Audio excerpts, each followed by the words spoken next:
Good evening and welcome to Hockey Night in Australia. I cannot believe we are in the season wrap.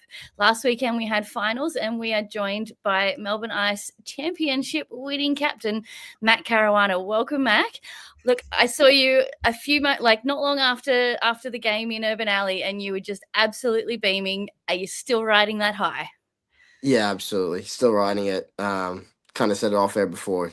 Something that we were really chasing the last few years, and definitely not taking this moment for granted. Yeah, we have enjoyed every minute of it since we won. Love it. Sean O'Connor, Doogie, thank you both for joining this final show. I am very much looking forward to wrapping up the season, our thoughts, just everything on last weekend. How are you both tonight? Yeah, recovering. It's good.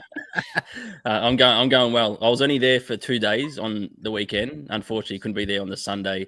But just a great couple of days when I was there, and obviously Mac and the Ice lifting the cup. And as you just said then, Courtney, I was just thinking, like, I seen Gooch did a live stream on his show and he sounded a bit dusty, so they must have partied pretty hard. Yeah, there was a lot of fun happening. I do have to apologize for my voice. I've been getting, I haven't recovered myself. So, look, let's talk about some highlights from the weekend. Look, I'll go first. I've never hidden. I'm a North Star supporter. I very much love seeing our young gun Hunter Ellen getting a goal in finals, and it was a beauty against Melbourne Ice. And look, we all know Ishida is an incredible goalie, so seeing him get one past him, I just thought was awesome. So, Sean, what were one or two things that out of the weekend that you just jumped out at that you loved? Oh, man, there's so much. I actually love the fact that the games were pretty unpredictable for most of them. There were some blowouts in the preliminary finals, but apart from that, they all seemed pretty close. And at different times, looked like different teams could win games.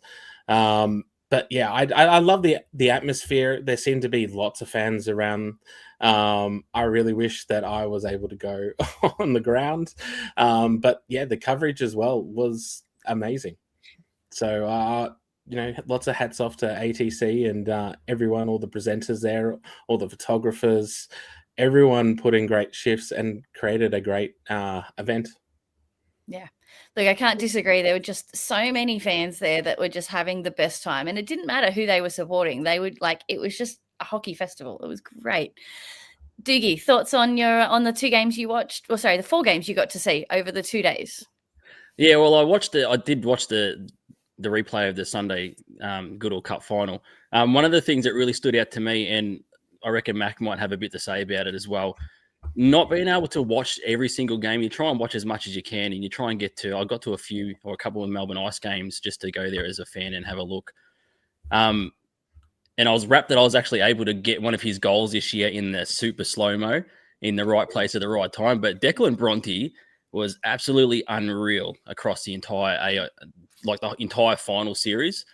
And paired with Michael McMahon, I don't know if there's a better defensive pairing in the competition, honestly, when you watch those two guys out there together. Oh, yeah. You're not wrong. They're fantastic. They everyone stepped up this weekend, but Declan was fantastic. McMahon, Tyrone was even better to a degree. He came back and he was firing on all ends, but Declan was fantastic. I couldn't agree more. Yeah, I think for a lot of people who haven't been, paying too much attention, it would have been interesting seeing Tyrone back because he had been missing for quite a while, and all of a sudden having him back, what a big boost for the Melbourne Ice for finals. Oh, it was huge. He was one of our best players all year, and bringing him back made such an impact to our lineup. And yeah, he gave it his all. And he gave us the best chance of winning, and he was fantastic for someone who hadn't played the last couple of months. Came back and didn't miss a beat. He really drove the game, and we couldn't be happier to have him. So I want to talk a bit about the season for the Ice Mac, but first thing I want to ask is, how did it feel when you were announced as the finals MVP at the end of the game? I thought it was incredibly fitting. You've been incredible as not just as a captain, but as a player and so instrumental all year. So winning that and just knowing that you've earned it, how does that feel? It felt incredible. Don't get me wrong. It wasn't the thing on my mind though. Once that buzzer went, it was definitely winning it with my teammates and everything. And I think we had so many guys in our lineup that also could have got that award as well. Like, I'm very thankful to have won it, but we had so many guys who played fantastic this weekend. So yeah, I'm not gonna lie, it's an amazing accomplishment and something I'll remember forever, especially in a winning side. But yeah, definitely lifting that cup was the best memory I had this weekend. Not surprising. So tell us about the season, like the build up to obviously finals. You've had David Booth on the team, which I feel like someone at that level would just lift everybody to want to play harder, faster, and challenge themselves. So just we'd love a bit of a rundown of just how it's felt having such a successful year. Like we spoke off air, there are only a couple of games that you lost during the season. So it almost feels like a dream season. Yeah, look, you started the year off pretty, like the first two games you lost both in overtime, to Central Coast and Brisbane. And since then, I think we kind of clicked. Like, look, we had a team this year that really were committed and we wanted to win. Like, we went through a lot last year to get to that final and lose the way we did on that day wasn't fantastic. So look, we were driven. We had a lot to play for. And I think we came out and just every game, we just went into that mentality that we were going to win. It didn't matter who we were playing. We almost didn't even really care who we were playing, to be honest. We just played our game and we slotted guys in and out of the lineup, moved guys around, and people were such interchangeable parts throughout our team that it really just clicked. And yeah, like you bring a guy like Booth in, he's obviously the cream of the crop. He's, to be honest, he's the best player that most of us has ever played with in our lives. And just watching what he's able to do on the ice and the way he takes his game to that next level definitely makes you step up your game to get on to his somewhere close to his level. You're not going to be on that same level, but you got to be somewhere close to keep up with him and to drive play the way that he does. So I think that was really the icing on the cake for us, bringing a guy like that in. We were having a pretty good season before Booth showed up, and once he came in, he fit in really well with our group, and I think it just continued our season onto success. And yeah, everyone clicked. We had such a close group in the dressing room. Everyone got along really well, and I think that's why we had success, because we all cared for one another, and we all wanted to win for each other, not just for ourselves. So I think that's why we're so successful, and yeah, we're hoping to do it again next year.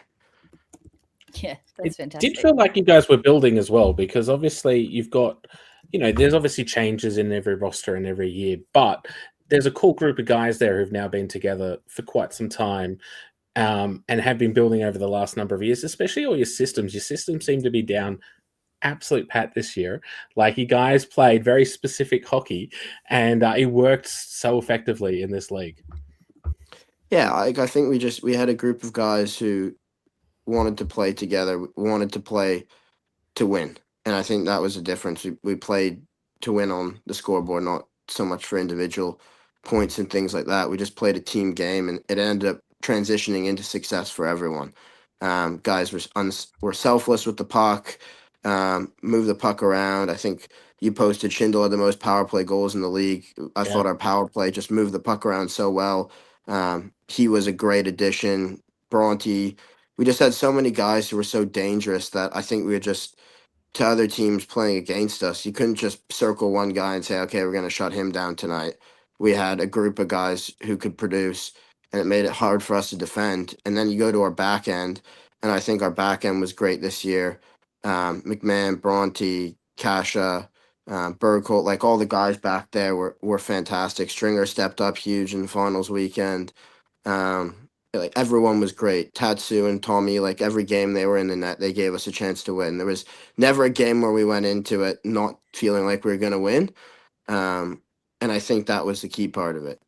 We just went into each game knowing what we had to do, and we just tried our best to do that.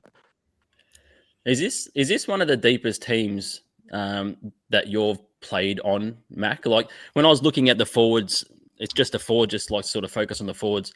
So you got like Erdogan, Bronte, Booth, and then they'll go off the ice. And the other team, I think, okay, they're off the ice, but then it's yourself, Burke, and Schindel come out.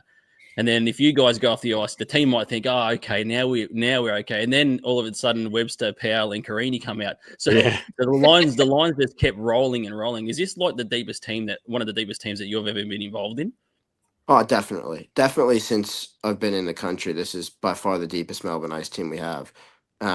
And I think that's why we had success, because we had so much trust in everyone that was on the team, and you could roll out 3 lines, and different guys could go on the penalty kill and things like that. Depth is huge in this league. We know it. But yeah, it's definitely the deepest team I've been a part of since we've been here.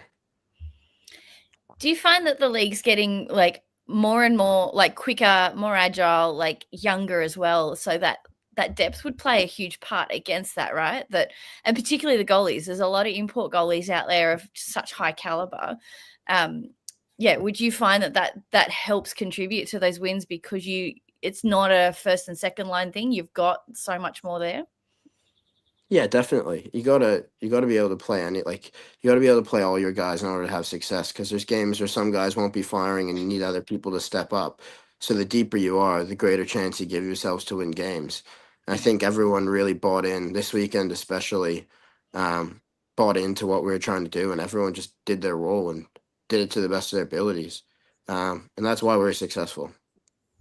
I tell you one thing that I really noticed on the weekend was just how similar your Saturday game against Newcastle was to the actual final. It seemed to play out almost the exact same way. Yeah, we don't like to hold leads very well in the second period. We seem to make it very difficult on ourselves. But I kind of It said it makes all for year, great like, drama, though, right? yeah, you got to make it interesting. But no, like, when you're in finals, especially, like, look, in a regular season, sometimes those games can spiral out of control and become a blowout, but it very rarely happens in finals, because the other team wants to win just as much as you do. And unfortunately, we seem to give the two opposition who played, Newcastle and Canberra, too many opportunities early in that second period, and they capitalized on them.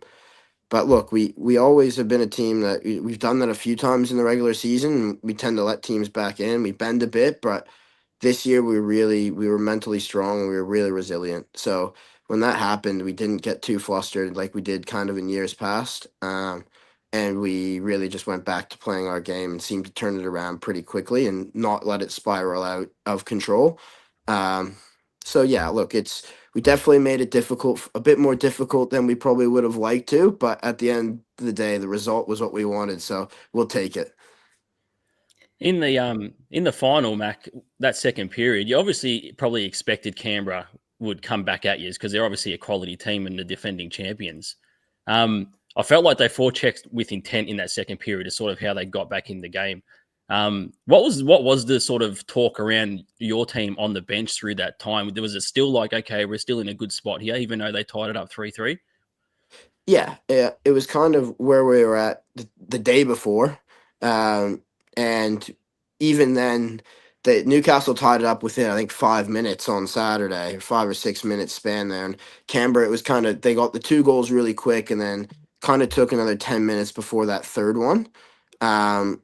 So we knew we were in a game. Like, once they scored those 2 goals, you're in a hockey game. And, they got the next one on the power play there, which was a pretty cool kick pass from behind the net, into an open goal. So, look, we knew they were going to come out strong, and we just had to match it. And I think Schindel made that hit on Carey, and that kind of, I think, really started to turn the tide. Kind of, we knew we were in a game, and we knew we just got the next one, we were going to be fine. And obviously, that boost to Bronte goal was pretty nice. And we went into the third period, and we just said, if you told us we were going to be 1 goal up going to the third period, we'd take it.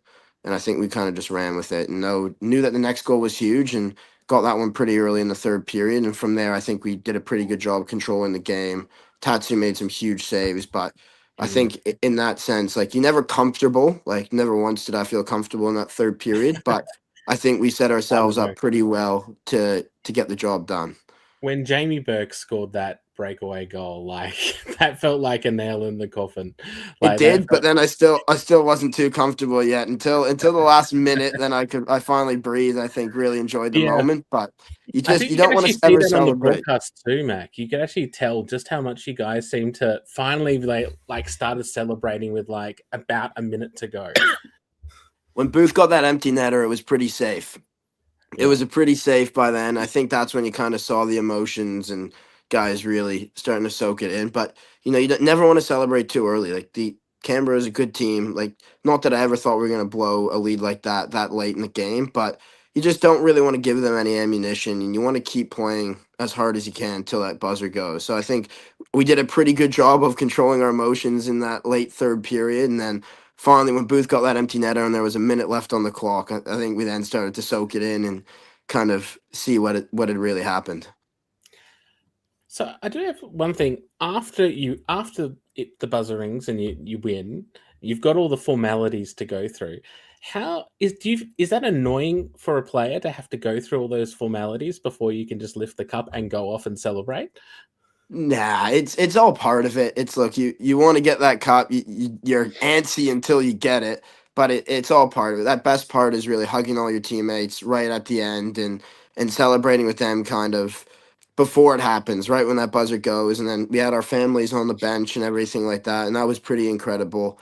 And then it all kind of starts to soak in. It's pretty surreal. Like it's hard to explain what you're kind of feeling there. You're trying to be in the moment, but you got so many things going through your head at that time, and everyone's just so happy. And yeah, it's hard to explain how it was, but no, it's not annoying. It's like, look, you want that cup, you want to get into the room. I'm sure you've seen it. We really enjoy that part of it too, but it's all part of it. And you got to be out there. You do what you can, take photos, enjoy your lap with the cup, enjoy it with your family, and all that. So no, it was pretty incredible. There was one moment I hung around for a bit, getting a little bit of extra content, and saw you with your baby and Bub in the cup. So, Yeah. how did that feel? Just getting just that little moment with your family and the cup itself. Yeah, it was incredible. She wasn't too happy when I put her in the cup. She was a bit upset. I think she was due for a nap, but it was an amazing experience. Like my wife, everyone's partners, they sacrifice so much for us to be able to play and everything like that. So to be able to celebrate with all of our families on the bench and later that night was amazing because they do so much for us and all our support staff, everyone. It was pretty cool. I definitely think you've hit the nail on the head there. There's a lot of wives, kids, partners that have weekends without dad, and yeah, you're not wrong. I think it was really nice to see them all come down to the bench in that moment. I was on the other side of the rink, and yeah, it gave me warm fuzzies. So it was really cool. So I'm glad they got to experience that with you because they do their part in the season. Yeah, they absolutely do. We wouldn't be able to do them without them. So it's I'm glad that we were allowed to do that and we got to celebrate with everyone. Do you want to throw to a few comments, Sean? There's a couple of people just saying hi and a couple of good questions. Yep. Tori, hi Tori. Not Andrew Egan's comment, Sean. Not Andrew Egan's comment. I'll get to it. There's quite a few here. Eric Brook, hello all. What a weekend. Really enjoyed watching from home. The coverage was great for all those who couldn't make it. What a festival of hockey. Yeah. Yeah. Did you guys actually go to the Docklands Fan Festival at all? How was that? I did. I saw some bits and pieces. They had the good old cup out in sort of the little open area opposite Urban Alley. So people were getting their photos with it. There were some vouchers given out, and I managed to get some free drinks from Urban Alley. So that was great. They also set up there are photos. So once they get published, you'll see it. But it was like a net and things set up, which was cool. So people were trying to shoot pucks into the net, like the plastic. I think maybe roller hockey pucks, obviously not ice hockey pucks. There was a real vibe going. Like there were kids out playing. There was another section inside the district where they had more hardboard walls up and kids were hitting pucks on just a false floor. And it was cool because it just sort of pulled hockey out of the rink and into that area. And lots of people getting into it. Lots of jerseys, such an array of jerseys. So plenty of people knew what was going on. So, yeah, it was cool. What about you, Diggy? Did you get a chance to go have a look? Oh, I had a quick look. One of the things that I would love to see, obviously it's all time commitments and things like that, but it would be cool because they did have a stage sort of there, didn't they, Courtney, underneath the big wheel, and they had the cup there at one stage. It would be really cool if you had all the team's captains on the weekend there with the cup, like a big presentation, like you see in the AFL and NRL, like prior to the weekend starting. That would be pretty cool, and get all the fans there cheering and gathering around. That'd be pretty cool to see. Yeah, I did see, Mac, you were involved in that sort of weekend sort of presentation with the different with the different captains on the ice in the ice house. But yeah, I like the idea of taking it out into the community, right? Like that'd be pretty cool. Yeah. But yeah, so we got some more comments here. So from Brent, huge congratulations to the Melbourne Ice. Can't wait for a rematch in the Cup final next year. Brent, of course, works for the Canberra Brave. Lachlan Bell here, huge Ice fan. Mac, you are a legend. Can't wait for next year. I'm sure there'll be lots of Ice fans feeling the same way. Yeah. We got Mark here, Hunter Ellen. Now, he scored a massive goal in the finals after only just scoring his first AIHL goal like 2 weeks ago. Yeah. It was last it home the game of second the goal season. or the third goal for the North Stars? That was remember. our second goal It was against a good Ice. goal, though. Yeah, it was beautiful. Yeah, so he scored the last home game on the 16th, got his first ever AIHL goal, and then goes and gets his second in finals. Like, it was brilliant. Fairy tale. He's waited a long time for that. And we've got Eric again, the winner's graphic from Sean, which had Kerry Goulet rising out of the cup, needs to be on merchandise. If anyone wants to see what that looks like, it's this one. Yeah. Oh, that's so good. Yeah, that's cool. Yeah, it was pretty fun to put that all together. Although I was stressing like crazy because I watched the weekend from a friend's place, and I was just working off a laptop which I don't normally use, so it was a bit frantic trying to get everything ready in between watching games. But it was a lot of fun. And then, and here we go. Another Ice fan, Andrew John Egan, long time evening folks, down before the champions. There's been quite a few comments like this from Ice fans recently, I've seen.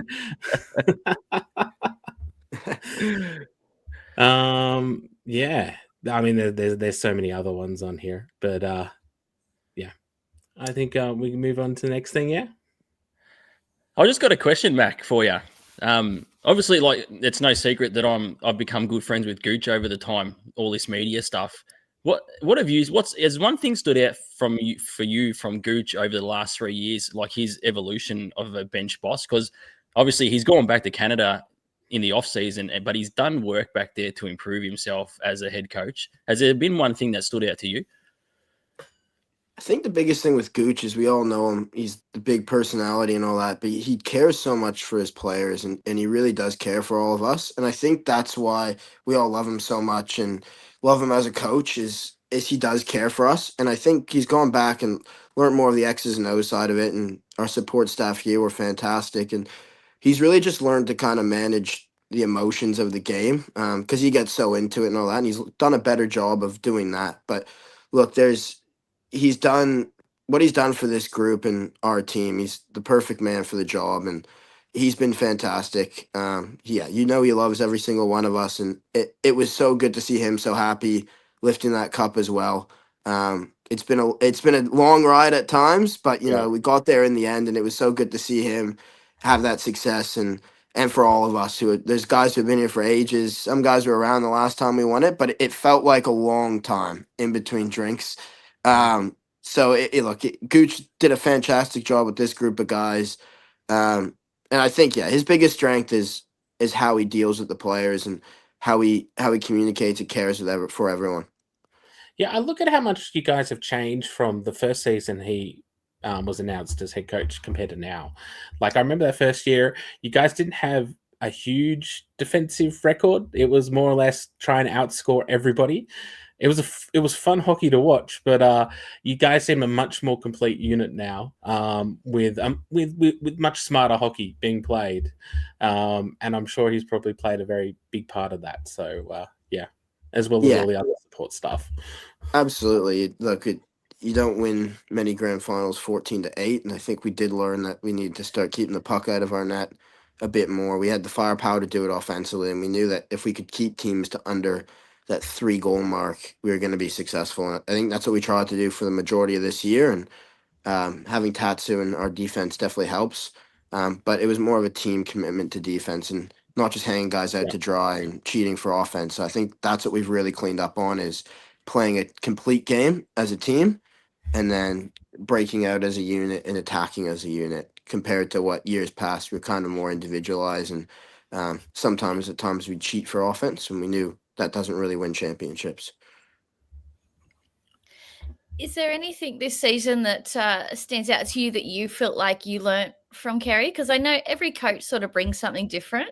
And I know from my personal experience, every coach I've learnt something new that I then take on to the next year. What have you gotten out of this year personally from Kerry and just the things that he's been able to help with the team?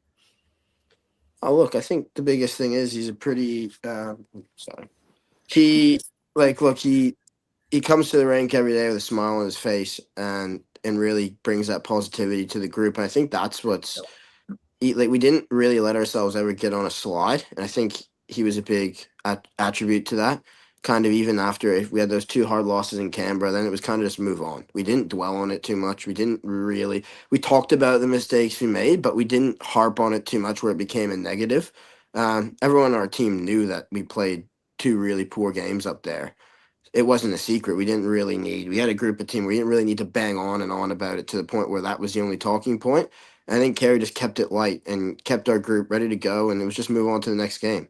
And I think that's what his biggest asset is he just keeps it light, keeps everyone happy. And that's why we had success. Yeah, I love it. And look, we have a comment from Sam Davies, and it's a question I think a lot of us are wondering. Do you think David Booth will come back next year? Do you have any whispers? Can you share any insight? I hope so. I'd love to have him back. He was fantastic. So I won't comment too much on that. We'll just see. It's a long time before next season, but we'd love to have Booth back. He was fantastic. Fit in really well with our group. We'd have him back, in a heartbeat. Did you get the vibe from him that he might tell some of his friends? Because a comment that I liked that I saw today was that when you have someone like David Booth come out and play for a team, it might attract more players that are retiring at the end of their career might want to come and have an Australian ice hockey holiday. So Well, do you think it might happen? I hope so. Look, it'd be great to add more players of that value to the league. Hopefully they're on our team. But yeah, look, I think that definitely could be a possibility. It's still look, we're 4 days out of winning the grand final, so most of our attention's been to celebrating. But look, I definitely think, definitely a possibility. Like, we'd love to have him back, and if there was someone else he could bring in to help us win, we're obviously would be open to that for sure. Yeah, that's cool. One of Maybe your one of them can teammates- come to Newcastle. No, I don't think. If we can get him to Melbourne, that's where we want to play. That's fair. That's fair. What are you saying, Biggie? One of your teammates, Mac, Ray Khalil, and we don't have to get into all the finer details with Ray, but just Ray battling back just to play hockey with a lot of stuff that he was dealing with. How good was it to see Ray in that moment winning the cup through everything that Ray's gone through to get back to playing hockey and actually being part of it and lifting the cup?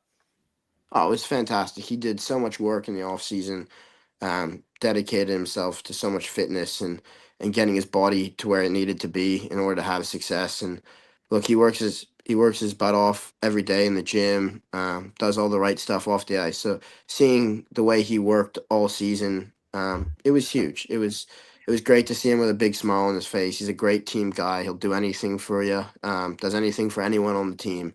So seeing him lift the cup was great. It was a great experience. Yeah, it was surreal seeing Powell as well lift the cup again. Come back this season and lift the cup again. Yeah, you guys, there's lots of great personal stories within the Melbourne Ice team, as there is every year with every winning team. So yeah, it was a good weekend. Webby breaks the games record and wins the cup in the same year is a pretty good one as well. So yeah.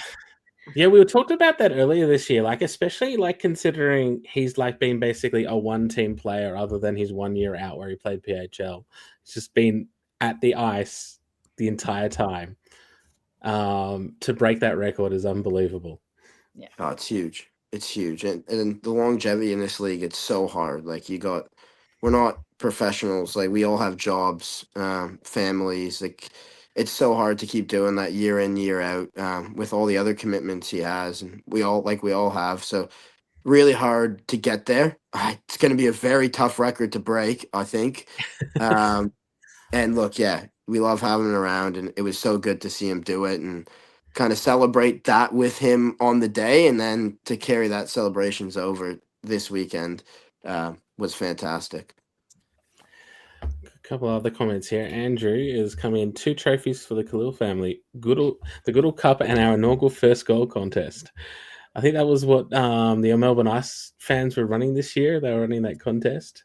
Yeah, that's pretty awesome. Danny won it. Yeah.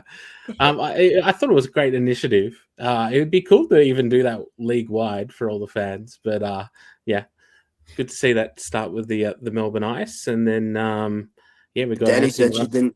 Danny said she didn't pick Ray either on any of those.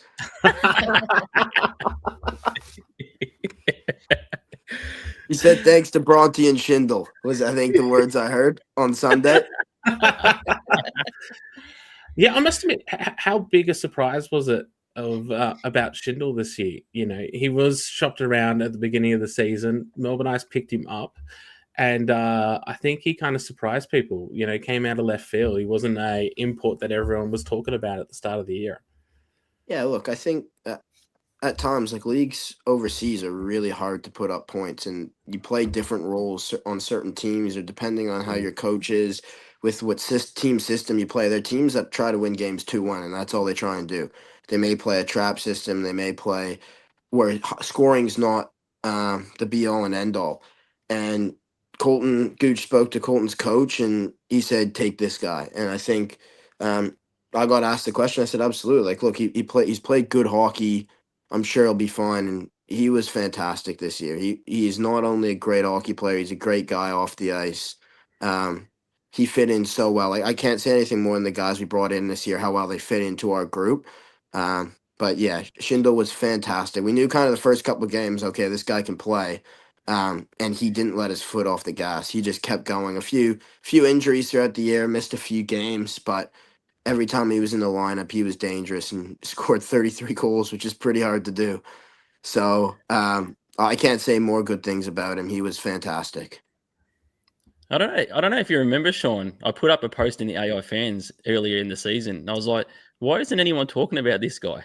The points were just ticking over. Like, it was crazy. Yeah. Yeah. So anyway, yeah, absolutely unbelievable season by Schindel. You know, I think you guys ended up with 4 players with 60+ points, and another 2 players with, you know, around 40 odd points. So yeah, unbelievable stats for the season. Yeah, there's not too many teams that could do that. And I mean, that helped the entire league, right? The entire league ended up with, was it 7 players or 8 players? 8 players with 60+ points, which is crazy. I think 2011 was the last time there was even close to that. I feel like the run home in the regular season certainly contributed to that. That last weekend, with the final weekend, four teams got double digits on the Saturday. There's a lot of high-scoring games in that last weekend for sure. Yeah, I don't remember a last weekend quite like that, especially as it was the first time that we actually had a final weekend where we had, like, you know, places up for grabs for finals. So then to have that many big scoring games was, quite unbelievable. Anyway, Anthony Russell has a comment here. Dropped off the boys at school and rushed back to catch this. Congrats, Mac and the boys. Makes me feel old. I remember watching the 2010 win. Oh, man. I don't think I watched the 2010 win. Man, that three-peat, I mean, that's obviously a big legacy to try and live up to for any Melbourne Ice players. But what are you feeling, Mac? Do you feel like you guys can go 2 more times?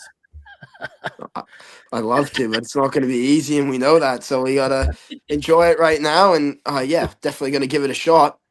It's pretty fun to win. So. Awesome. All right, well, we might jump into the recap of the results and winners and have a look at our predictions from last week. I think Sean mentioned, Mac, did you have to jump off at 6, or are you good to stay with us for a bit longer? I can stay a bit longer.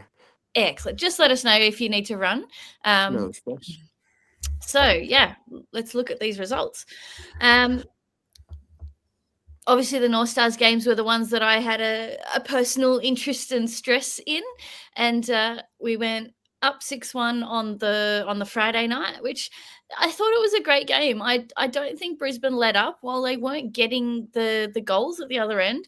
They certainly didn't make it easy for Newcastle. So I enjoyed that, and even the same for the Mustangs versus Thunder. I thought both teams put up a big fight. I will be honest, the two teams that won were the ones that I did expect to win, but I felt like the games were for finals hockey were great to watch. Sean, what did you love about the weekend, about these? Yeah, I mean those two games were really interesting to watch. Obviously, they were repeats of like the high scoring week that we just had before.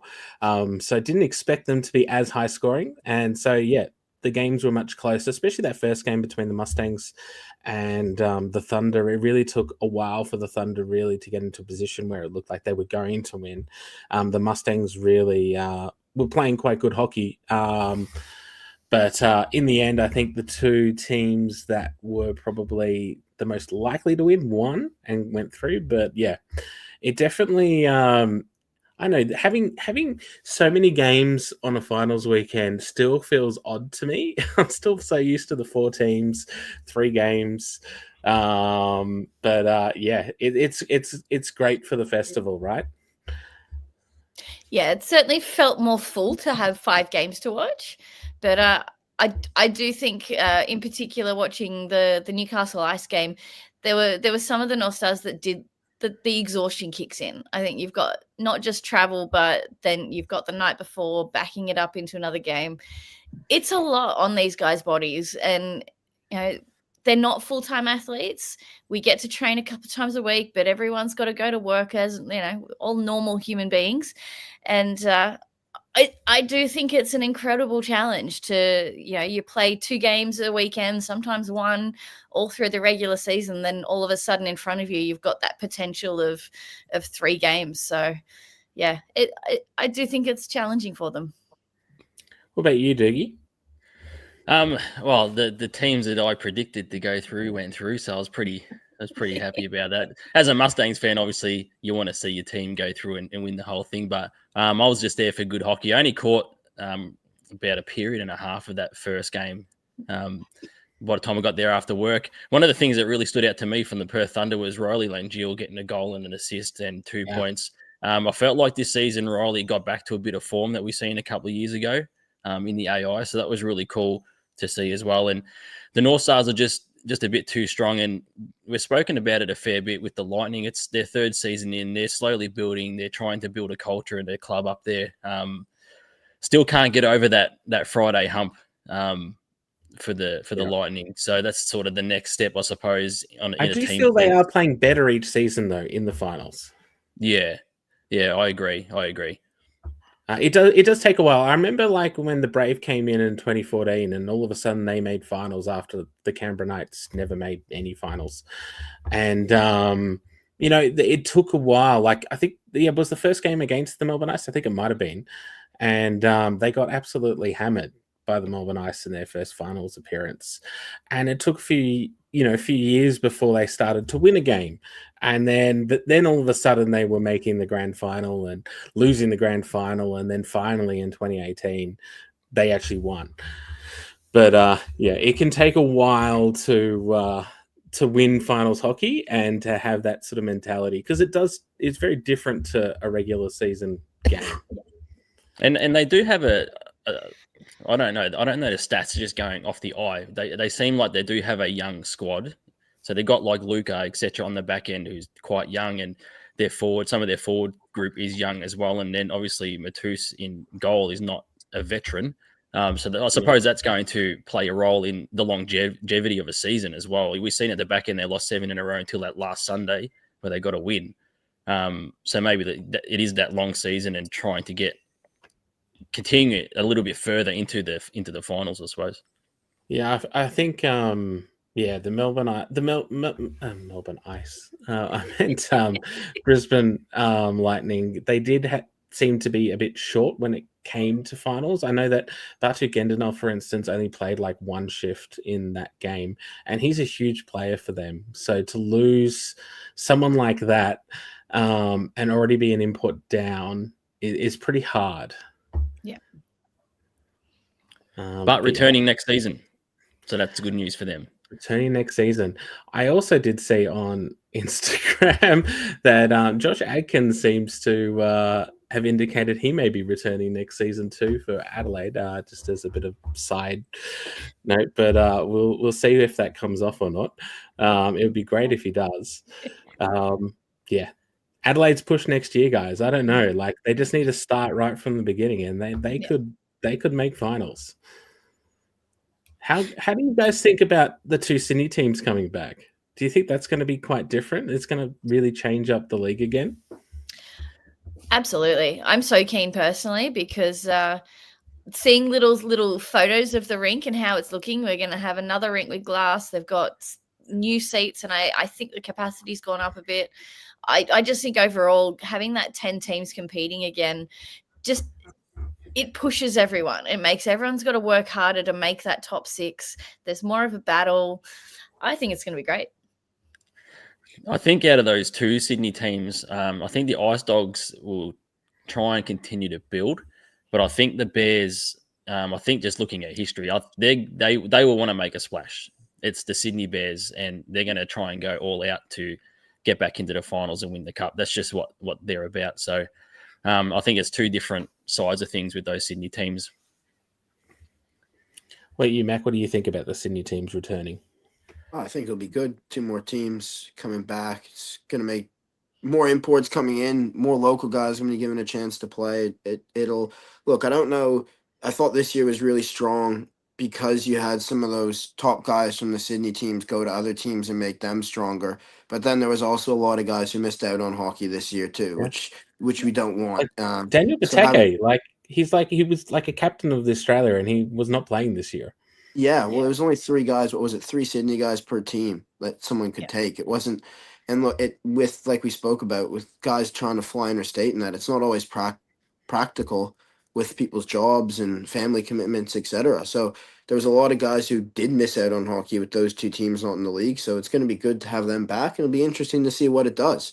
Will guys go back to those teams from the new teams they went to, or will they stay where they are? Like it'll create some intrigue, and it'll be good. I think it'll be good. Definitely a shakeup. We don't know how each team's going to be next year. So yeah, I think it keeps it interesting.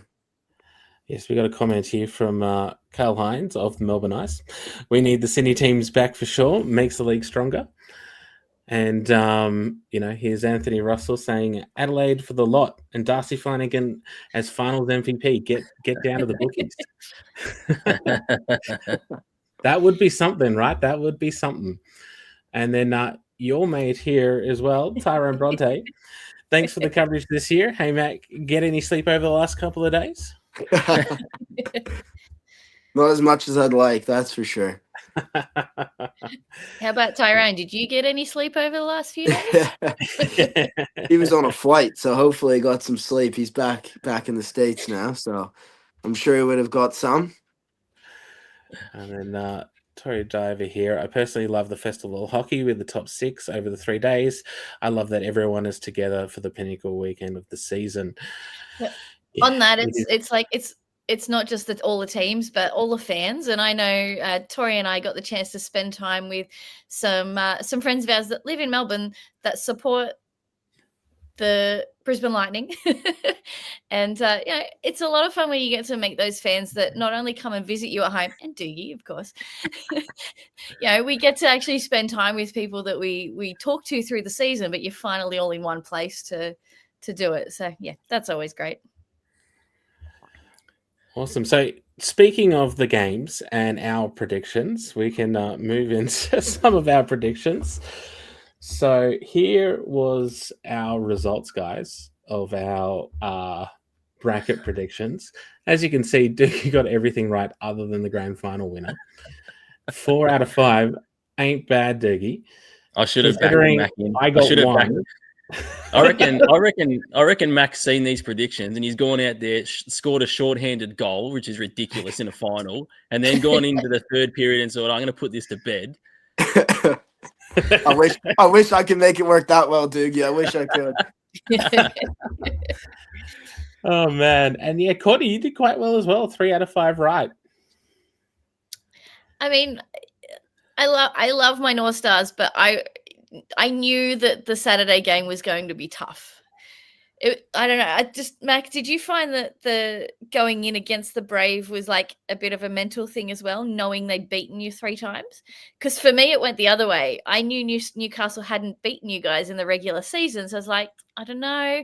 Then you made me feel like we could because we got back to 3-3, and that mindset of facing someone that's beaten you a few times, did that come into play? No, I think it came into play just for the more positive side. We knew we had to play a full game in order to beat them. Like it was last year we lost. We had beat Canberra all 3 times in the regular season and lost them 5-0 in the grand final. So I think we've kind of took that out of our mind. And when it comes to finals time, forget the regular season. It's one game. If you don't show up, you're not going to win. So Yeah, I think it actually in Newcastle too. We didn't really think of the fact that we had beaten them all 4 times. We had some really close games with them. And we know that if you don't play well in a final, or if they play fantastic, a goalie can stand on his head, like anything can happen. So I think the regular season's great for standings, but when it comes to that, anyone can beat anyone on a 1-game weekend for sure. Yeah. And in our league, that's most definitely true. Like any team can beat anyone on their day, right? And, all these stats and everything, it's always great for us, covering the league and for commentators and stuff like this. But when you're on the ice, you're not really thinking about, how many hat tricks have I scored against this team in the past or whatever, No, especially not in the finals. Anthony Russell does have a funny comment here. Sean's got more crosses than a ballot box. It is true. I have a lot. Yes. That Newcastle game, Mac, was there a real strong focus to really push the North Stars to the outside? When I was watching it, it felt like a lot of the North Stars shots in that first period were sort of out wide and really sort of low danger areas. And then Kim Talberg got in behind and drew a penalty through the center ice. And that was sort of really the only really first sort of good chance I felt the North Stars had. Was there a real strong focus to push them out wide? Yeah, it was kind of a strong focus in most games that we played. We knew that if we could keep teams to the outside and limit the quality chances, we were going to be pretty good. We had 2 really good goalies that we knew if we gave them low percentage shots, they would stop them. So we had a lot of trust in them. And it's really the success to any defense is keeping teams to the outside. If you give them point blank chances, they will score eventually. So I definitely think it was a focus. And we had some games this year where they got to the net and they were really good at tipping pucks. They had a lot of goals off deflection. So we kind of knew that we couldn't let them set up inside or get those good looks. So yeah, I think it was definitely a focus, but I wouldn't say any more of a focus than games previous. I think we just played a really solid game, both games this weekend. I know we had lapses, but I think that's why it kind of really showed. We really, in that first period against Canberra too, I think we did a really good job of that. I think the shots were 21-6 after the first period. It was unbelievable. Canberra basically never had the puck and were never in your zone whatsoever. No, and I think we played 2 really good games. I know we had our moments there, but I think that's why it kind of looked like maybe we were trying something different, but I think we just really committed to it and knew what we had to do this weekend. Yeah. And playing out and forcing teams out wide is also interesting too, because you can't really do that in Canberra, for instance. It's not as wide, it's nowhere near as long, and I don't think that really played as well to your team's strengths as it does on the big ice. Definitely, we had a lot of speed too, and I think we used that to our advantage quite often. So the amount of long passes you guys would do, and you just seem to stream forward.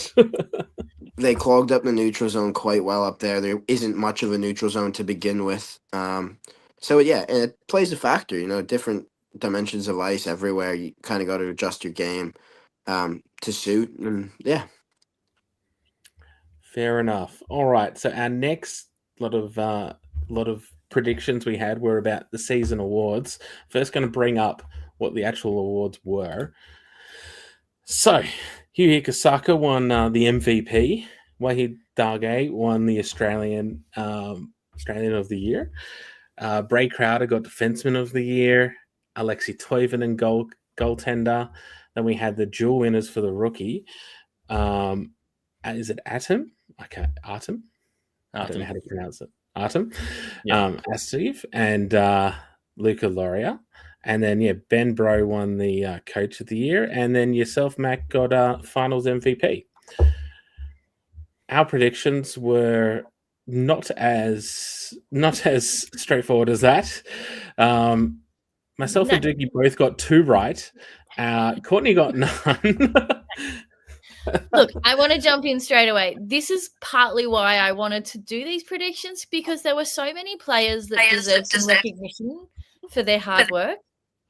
And, so many players worked hard this season, and I just thought we were able to just shout out a few that we thought might deserve that little recognition. So even though I got them all wrong, they were all amazing. It's true. Diggy, what did you think? I think I did quite well. There's a few award, like, I don't know how these awards get voted and all that sort of stuff. Who votes for the awards? They're obviously all good players.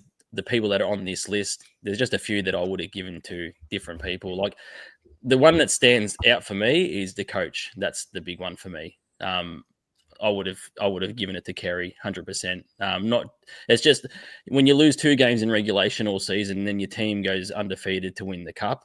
Not that the award was banking on the finals, but I think that just goes to show you what type of season Kerry had as a head coach in the AI. Yeah, I agree. I think we all went Kerry for a reason, right? As with all these things, I think every single season we see all the awards come out, and everyone will have their own opinions about who's had a great season, or does this player play better than the other player? It's all much of a muchness in the end. But I do agree, Courtney. I think it's great that we were able to run through everyone of what our own predictions were and highlight more great players from this season, because there were lots this year. Yeah. All right. Now, do you want to move on to some of our questions? Yeah. Just you've written out some really great finals questions, Sean. Do you want to lead the way with them? Because I think you came up with them. Sure. We can do that. Finals weekend highlight, I think we've already covered. Hunter Elliott. So we're going to the next one. Finals weekend surprise. All right, guys. Dickie, we'll start off with you. What was your big surprise from this weekend? Oh, geez. What was my finals weekend surprise? Did anything surprise you? If nothing surprised you, that's all fine too. No, well, I did mention it before. Max scoring a shorthander. That was in a final, just scoring short. When things are usually tight in a final, being able to get that opportunity to go shorthanded and put up a big goal like that was a big surprise, I suppose. I suppose it shouldn't be a surprise, but I think Ishida locking in across 2 games was just absolutely outstanding. And I've spoken about it during the season. I felt like he was really good this season, but not that first season. Like the first season was just lights out, just dominant. Where this season I felt like he wasn't like that, but the final series was really locked in goal. So they're probably. That might be because he had an even better defense in front of him, so he didn't get as tested as much or have to stand on his head as much to make sure that the Ice got their victories. What about you, Courtney? Look, I think the North Stars comeback against the Ice was beautiful. So, being down 3-0 to then come back and equalize 3-3. That was cool. That really got the fans excited. I think that was just good hockey too, because it kept everyone on the edge of their seat. It made it really fun to watch the game. It wasn't a runaway win. Like, it could have easily been a 6-0 game, but just I think that both teams, just the way they played. And I don't think at that point I was expecting to ever tie it. I thought we'd get a few and make our way back, but my easy go-to was Hunter Elling getting a finals goal. That'll just keep being a repeat answer because he's one of those kids in the team. He's not a kid anymore, but he's one of the young guns in the team that just works so hard, and he's getting some points for all that hard work. And what about you, Macca? What did you think? What surprised you about the weekend? I was surprised we blew 2-3 goal leads in the second period in both games, but Yeah. I'm pretty happy with the way we responded. So I'd say that was my biggest surprise. And I thought those first two games, I was a bit surprised with the Perth-Canberra result too. It kind of was really close up until that end of the second period. And then Canberra kind of took over there. So that was a bit of a shock. But no, my best moment was definitely lifting the cup and celebrating with my teammates. I was just thinking, Sean, just while we were talking, one of the other surprises is probably Yu Hikosaka not scoring a goal across the final. That's probably the other big one. Yeah, after being so prolific this season, not getting a goal. Because they had a fairly big victory in the end on Friday, and he didn't score. He got I think an assist or 2 assists, but he did not score. And neither did Tanner Hobbs. Yeah. So, our two, massive point getters this year, and they didn't get on the score sheet. It's quite interesting. That just shows you the unpredictability of finals, right? And different guys standing up, and that was surprising. And I agree with Mac. I was quite surprised by the Ice giving up 2-3-0 leads and then going on to win afterwards, and break out the goals against those teams in the third periods. But it was a very interesting weekend of results. All right, next one. How does this Melbourne Ice team compare to past winners? I think Mac will definitely be a bit biased on this, but Diggy, what do you think? Is this past all past teams or past Melbourne Ice teams? No, past teams. Past teams. Oh, this team stacks up, I think, against most, to be honest. When you just look at and we spoke about it earlier, the depth in the forwards, the depth on D, and then a goaltender like Ishida. Ishida was a big gamble, really, at the end of the day. That was a really sort of, put everything on the table. Let's get this guy here and see what happens. I think it could have gone. Actually said it too in the coverage. He said that no other team decided to go out and bring an Asian import as a goaltender. Melbourne Ice were the only team that did that, and that's a gamble.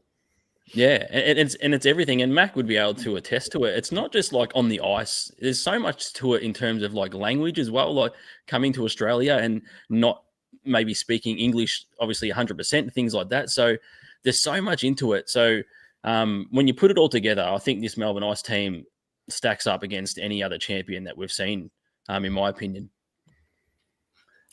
And Mac, what do you think? I would agree. Pretty biased though. So, I think we had a great team. At the end of the day, never really get a chance. It doesn't really matter about the other champions. They were all great in their own right in that year. So I think we had a great team this year, and I'm just glad we got the win. And what about you, Courtney? She's got no microphone. Courtney's on mute. Sorry, I was coughing, so I didn't want you to hear that. No, I think you guys have said it. It's honestly, there's a comment where Anthony kind of hits the nail on the head. It's by far the best individual team, and with Booth with 500 NHL games under his belt. That makes a huge difference to a team. And it's not that he went out, he wasn't going out and scoring all of the goals, but the way he supported the team overall, he was getting assists. That lifts a squad, like we talked about earlier in the podcast. So, you look back at the levels when North Stars won in 15 and 16, and we had Woodrick and Safar and Scott Swiston and those imports. That team at that time was was big, and they fought hard, Yeah. had great seasons. They were my first 2 years in the league. And then you work through, Canberra's won a couple, Mustangs won one a couple of years ago. Every team just has that year where just everything clicks and gels. And I think a point that stands out from our podcast all year is when we've had a player on and they talk about how the puzzle pieces fit. And this year it was Melbourne Ice. They had all the pieces. They had the right inputs. They had a perfect goalie, led by Mac. Like all of the puzzle pieces fit. So, Mac said it earlier, North Stars suffered some losses, some injuries. Adelaide had the same thing. When you're losing people for certain reasons and those puzzle pieces fall apart, you just that synchronicity is not there to push you through and have a great year. So, everyone did what they could, and I think we had great games. I don't know. Every game was fun for me. I'm just like, I'm so pumped, and I'm so ready for next year. And I know fans that I've talked to, it's like there's no boring hockey. I watch the soccer in the summer, and it's like, I could not this season, but with hockey, it's like I'm so keen. I'm like, countdown's on. So. It's about the puzzle pieces, and I think Melbourne Ice just had it down pat this year. There's a good comment here for you, Mac, from Rob Malloy. Bert, happy for you, Mac Daddy. So well deserved. You earned every shift. We're so pumped for you. What a champ! Yeah. Thank you, Bert. He's an absolute. I can't say enough good words about Bert. Play with him on the national team. He's been great for this league. He's one of the all-time legends. So thanks, buddy. I appreciate it. Yep. Hopefully we'll see Bert back next year for the Rhinos. Hey, Sean, just quickly, like Corny was just talking about that comment from Anthony Russell, the 500 NHL games. Yeah. I watched David Booth in the final, and he was cycling out of the offensive zone into the neutral zone for an offside. But he was cycling backwards, but picking up speed going backwards before he turned to go back into the zone. And I just looked at it and I just shook my head because it's not anything we've ever seen here before. That's that type of skating. And obviously Mac watched it up close and personal throughout the season. It was just crazy to see someone picking up speed like that, actually going backwards before entering the zone.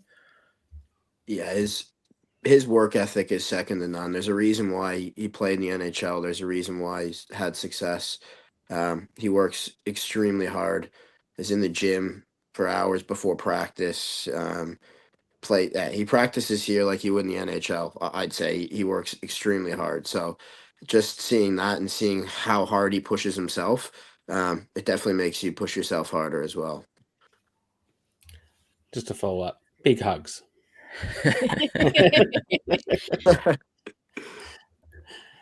All right, so I do have a few more questions, guys. This is more about not just the finals, but about the league over the year as well as looking forward. What worked well in the AIHL this year? Courtney, we'll start with you. Cool. Towards the end of the season, the AIHL TV locked in and started getting some of those one game a week that was free.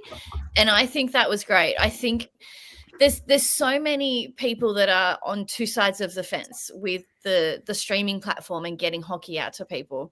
And so there's the side of, I think it's great having a subscription platform that can actually support all of these people that I know, at least from the North Star side, have been creating these productions and supporting the stream from a volunteer side, who are now getting a little bit of money to help support building the quality of that stream.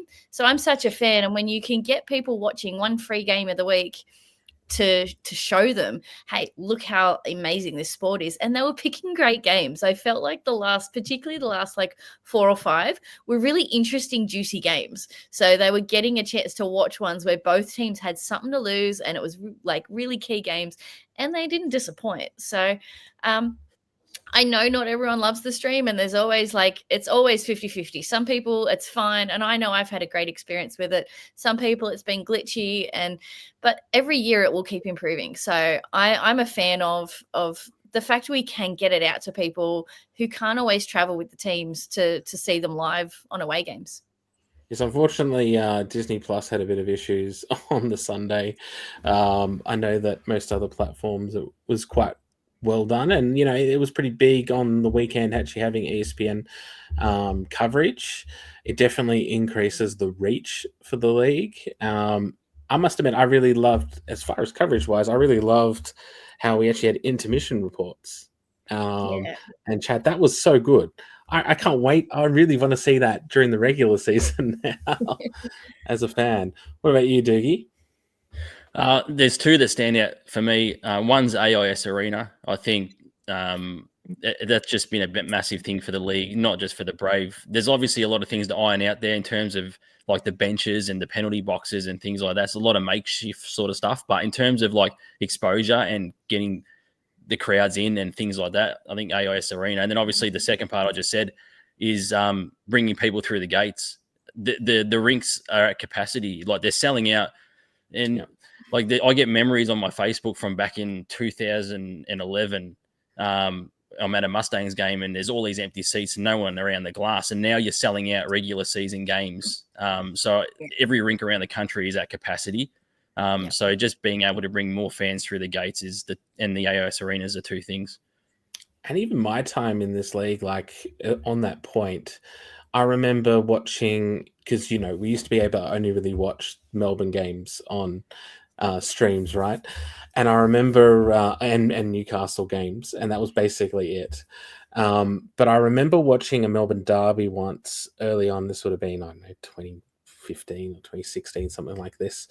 And you basically had the home fans there, but almost no one from the opposition, because it just wasn't that, it just didn't attract that many people. Yeah. Whereas now you have a Melbourne derby, it's absolutely packed with fans from both sets of teams. It's absolutely amazing to see. And I was sad to see, the two Sydney teams not play this year, because they've also been massively growing their fan bases. Like, to fill Macquarie is quite hard. It has been hard in Sydney, but they seem to be going in the right direction to be able to do that. And I agree. Yeah, every single rink around Australia, like, just seem to be at capacity this season. Like, we seem to be, busting for new facilities, which we've talked about before, bigger arenas. What about you, Mac? What's worked well this year? I think AIS was huge. I think for us players, it was great. Obviously, there's some things for them to iron out and in that space, but just the pure fact that having a 3,000 seat arena was pretty cool. Look, I think ESPN this weekend was massive to grow the sport. There's people watching the game that never watched it before, and just people who know people starting to watch. So that's the way the game's going to take off, and that's how it's going to grow. So I think that was huge. I think those are probably the two biggest ones for me. The fact that our derbies are sold out a month in advance for some of them was crazy. Like I had times where I was trying to get tickets for family members and it was hard to do. General admission only at some point. So it's great to see the rinks full. The fact that Canberra sold that out every game was huge. Newcastle. I tried to get tickets for a friend and I couldn't. Oh, it was crazy. It was crazy. So no, it was so good to see all the rinks at capacity everywhere we went. So I think there's a lot of positives to take off this year and obviously some things to work on, and let's try and make it better for next year. Yeah. Yeah, I mean, personally for myself, another thing, I agree with everything that everyone said here for all these points. I also think just the amount of positive media coverage we got, not just us independents, we're always here, but also the fact that we also got a lot of national news this year. We had exposure in areas which we don't normally get, especially positive exposure. Traditionally, if we're ever on like mainstream news or anything like this, it's been because of something bad occurring. So that was a big shift this year, and I think that really started building a lot of momentum for hockey, which has been fantastic because I've never experienced a season quite like this when it's come to media. Yeah. I think Mac's got his own late night show on 3AW now, doesn't he? That's how good it's going. That was pretty cool experience. Like I think that was great for a few times guys went on there and joined Jimmy on his show, and I think that was great to grow the game too. Any exposure is good, but it's also good when it's in a positive light and they're really trying to showcase hockey in the grassroots of it too. So I think Steve White's did a fantastic job on that, getting us into certain areas and getting us exposure wherever we can. And it's been fantastic. Everyone who does the media coverage, like, you guys are great. The players have no problem doing it. I think for the most part, the way you guys approach it and everything makes it fairly easy for us to kind of oblige. And look, I think the more exposure we can get and the more airtime we can is only going to grow the sport faster. Yeah, and I think it's been really great having both Doogie's show and our show on this year to be able to expose more people to players as well as to the other people that work around the league, the commentators, all of these other people that we have that do such amazing jobs and work, volunteer work. It's great. And I think the fans really appreciate it, and I think it helps to grow people's following. Yeah, absolutely. So, next question. What changes, improvements do you want to see in 2026 or beyond? I'm going to jump in first because my answer actually flows on from exactly what we're saying. So I think finals, we got a lot of external media. Like, there are the independents like us. Like, I am so proud of the work we do. I do it because I love the sport. I play, and I've had a lot given to me from my community. So this is my way of giving back. And Doogie does the same. He's with his show. But I think the biggest thing I'd like to see is more mainstream media every week. More out there in the newspapers, more of the local media in each sort of city, promoting the sport, promoting the team, getting information. So while the rinks are at capacity, we still have the ability to get them on our AIHL TV watching. If they're getting in early enough, we're getting more people in the gates. So for me, like, on the media side, I just would like to see more of the mainstream media covering it the way they do the AFL and NRL, because all of our guys are incredible athletes and they're not professional, and yet they're almost better than some of those sports. So that would be it for me, which is essentially encompassing everything we just said. What about you, Doogie? The one thing that I want to see is transparency. That's the biggest thing for the league going forward. Transparency from the league to the fans. And it's not coming from a media perspective. We could be here all night, but from the fans' point of view, just more transparency. We've seen statements go up and then statements get pulled and things like that. And that AI fans group is 6,500 people in there that you moderate, Sean. So that is the fan base, and you just got to read the comments in there from the fans and see what they're feeling. So that would be my biggest thing, just transparency going forward. That's all the fans want. It is a big thing. What about you, Mac? Look, I think exposure, we're kind of at that stage. We delivered a really good product this year, and I think we have for the last couple of years. I think just the more exposure we can get and better facilities going around, it'd be really good to have rinks that have all glass and things like that. I know it's not practicable at the moment just with the rinks that we have. But look, it'd be great if we could get mainstream exposure more often. Like, if there was a game a week on ESPN or something like that where it could really grow the sport, I think it'd be fantastic. I think that's where our next step is growing the game to new levels in order to get that, take that next step as a league. Yeah, I think the AIS Arena has actually done a good job at showcasing just, if you have a big bold plan and you implement it, it can pay off, and it pay off in spades, and not just for Canberra, right? It's paid off for the sport and the league. Like, now people know about ice hockey more broadly. And and the ESPN deal as well was, I think, massive step to help with exposure. I've been told some viewership numbers, and they're huge. They're on par with other sports in Australia, professional sports in Australia, the NBL. So, and these are figures where they start talking about, they attract big sponsors. So, the reach that we can do is massive. And if we can, improve the facilities around the country, Adelaide, Brisbane, to really match the markets, that would be massive. Yeah. And You've hit and the get nail rid on of the head, Sean. With sponsorship, like you get that kind of exposure, you get more of that mainstream media, you become more in, like, sponsors become more interested in you because they see an audience base. So yeah, and I can't wait to see, for instance, what the Brave do next year. They've now, this year they weren't able to bring on sponsors because they weren't able to talk about the fact that they'll move into the AAS at the start of the year. Next season, people know they're going to be there. People know that they're going to be on the weekly news now in the ACT. They know there's going to be a lot more for a sponsor to go, yeah, I want to jump on board on that. I'm going to get value. But yes, it'd be massive for me personally. One thing, I agree with everything you guys have said. The only thing that I guess it's even a little thing that I would love to see is more consistency when it comes to our streaming coverage, like in the look and feel. I'd really love to see a consistent feel league wide. I reckon that would be phenomenal for the product that we're putting out. We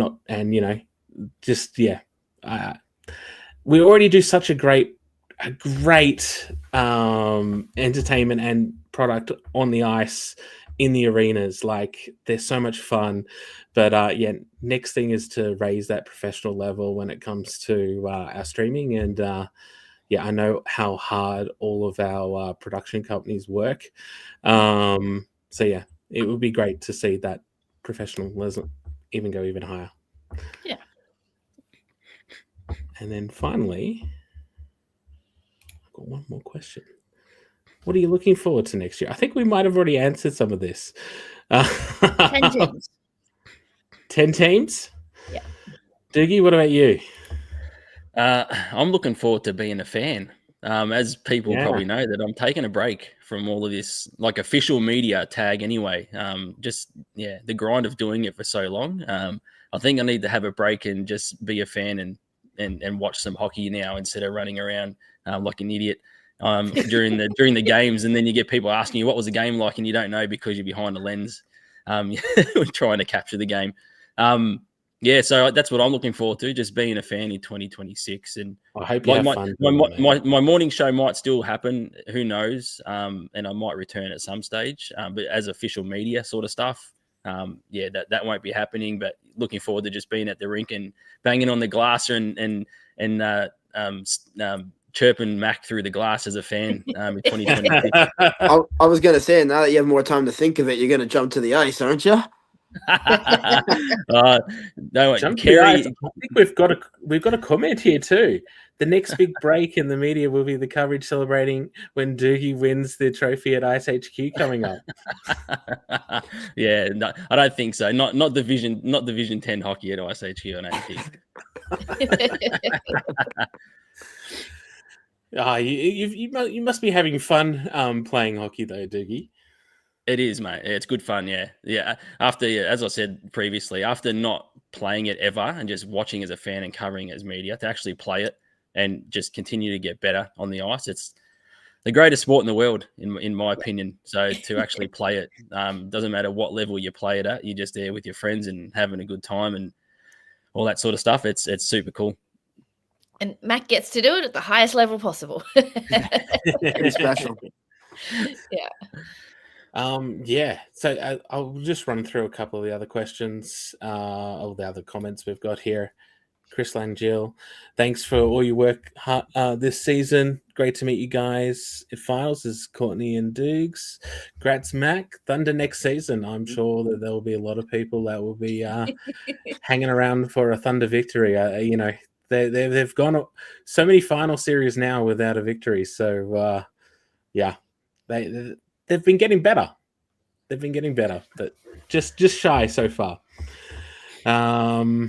What else have we got here? Anthony Russell, improvements. Drop the game ban for fighting. More money for official training. I think a lot of people would agree when it comes to official training. I think that would be phenomenal for this league and for hockey in general in Australia. Final weekend games with 5-on-5 overtime for 10 minutes. I actually quite like the 3-on-3 overtime. I'm pretty But sure I don't. in finals it is. Is it 5-on-5 for 5-on-5. final? I think in the finals it's 5-on-5 for 10 minutes, and then it goes to a shootout, and like the grand final is 5-on-5 continuous OT, regardless, Yeah. until there's a winner. So I think it 'Cause I does think- change for finals. Yeah, because I think like in 2018 it went to overtime between the Bears and Canberra. And it was basically everyone's like, "Oh yeah, we could just be in here for ages," you know. It just keeps going. But yeah, I don't think I've ever seen any of our games go to like double overtime or anything though before. But for regular season games, I think the 3-on-3 has been phenomenally good. It feels much better than the 4-on-4. Definitely more room on the ice. You tend to get a result faster with the 3-on-3. Although, was it the game between you guys in Canberra in August? 10 seconds Was it or like something? 11 seconds or something like Yeah. this? It's very good. I mean, I don't think 11's probably being generous. I think it was literally face off, down, score. So Yeah, it was pretty. It was pretty quick. Yeah, and here's Eric Brooks. It's hard because of the rink situation, but I would love to see no empty boards in any of the arenas. Yeah, I think that's something which can happen, especially with more exposure the league gets. You know, as we said before, more sponsors will come on. Yeah, and we are slowly getting better facilities. The new Macquarie rink is something I'm really looking forward to next year. It should make the professionalism within Sydney feel so much better than it has before, and it should attract a lot more. So it'd be great. And then here we got a question for Doogie here. Doogie, how old were you when you started playing hockey? I'm 30. I've been in the fence about trying to start playing because of my age. I'm 41 and I started playing this year, so you're a lot younger than me. Nate, get out there, start playing hockey. Yeah, and I jumped into without any lessons or anything. I just jumped straight into it. I got myself some skates and some gear, and learn on the fly, as they say. How's the ice over in Ice HQ, Doogie? Come on, Sean. You can't. Is it fun? I don't know. Is the rink big? I've not been. So, it's not huge. The ice is not O'Brien, obviously. It could do with some improvements, I guess, with like a lot of ice around the country, I suppose. Yeah, but yeah, there is ice. You know, actually having a second facility within Melbourne is great.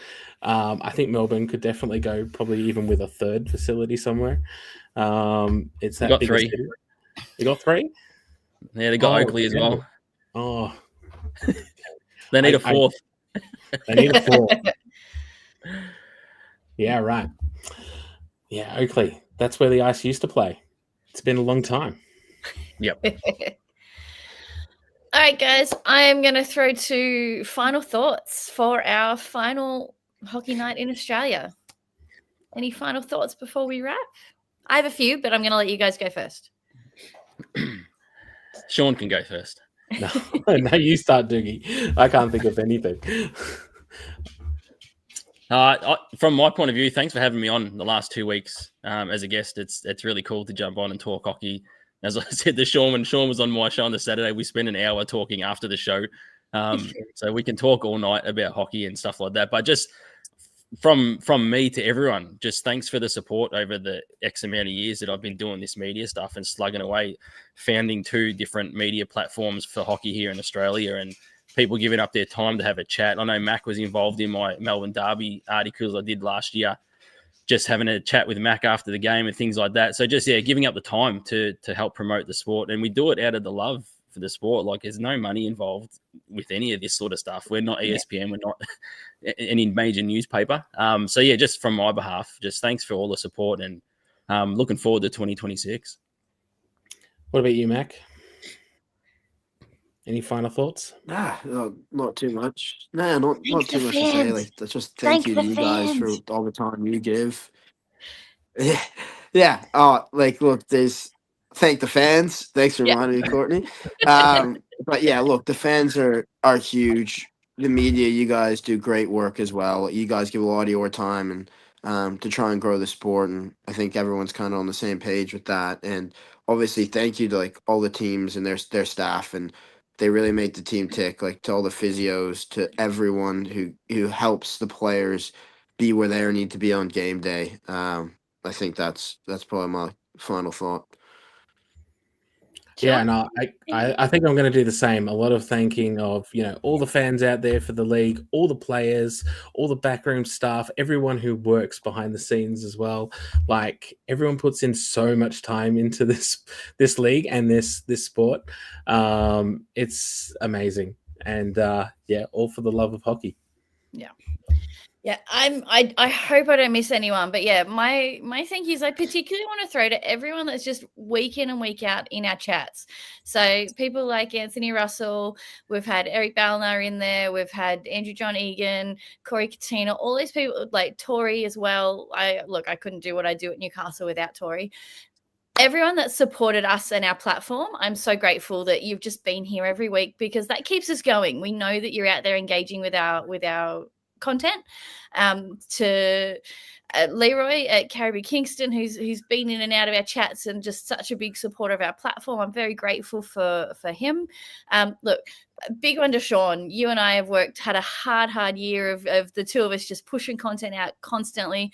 Your artwork, your designs, your efforts don't go unnoticed, and everyone loves them. So I'm very, very grateful to get to work with you. Doogie, you're always in the chats with us. You've supported us in the background, and I've loved having you the last 2 weeks to be able to talk hockey with you. So I'm incredibly grateful that you've jumped on these 2 weeks and got to hang out with you a little bit at the game too, even when I was very stressed and you could see me from the other side of the rink. I'm forgetting people to say thank you to already. And thank you for even just bringing us in initially, right? You brought us into this world, and incredibly grateful for everything you've done for us. And very much hope we can carry the torch. You've lit it and handed it on, and I'm not going anywhere, and I hope we make you proud. I definitely want to thank Mac for your time tonight. It's been one of our longest podcasts, so thanks for sticking it out and staying with us. And and to all the players that came on this year, we do it because we love you guys. You guys give us the product to talk about. You give us the storylines, the fun, and I'm very grateful to every player we've had on, and all the players we'll hopefully have on next year. So I actually did want to shout out to the Bears and the Dogs fans. So many of you were out and about in your jerseys. I lost count of how many I saw at Newcastle games. I saw a handful down at finals. I really love that you guys have stuck it out. I've loved the Bears content, just reminding people where their players are playing that weekend. I thought that was awesome. And look, the AIHL is coming up, the Australian Women's Ice Hockey League. So stay on our pages. We will be updating you with all of their games. They stream to YouTube, so we'll share links. We'll be sharing similar content. And, watch out for what the podcast looks like. We're still trying to work it out ourselves. But, there's still some good hockey coming up, and they kick off in November. So it's only a short wait till we get to see the women play. So it's been a privilege to host this year. It was a bit of out of my comfort zone, but I've had a great time. And thank you from me. All right. The cup will return, guys. 2026. We're counting down already. Who's that in the middle there, Sean? That's a great shot. Someone who's pretty happy, I think.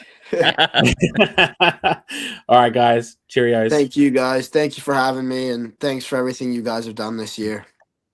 No worries. Thanks, Mac. See ya.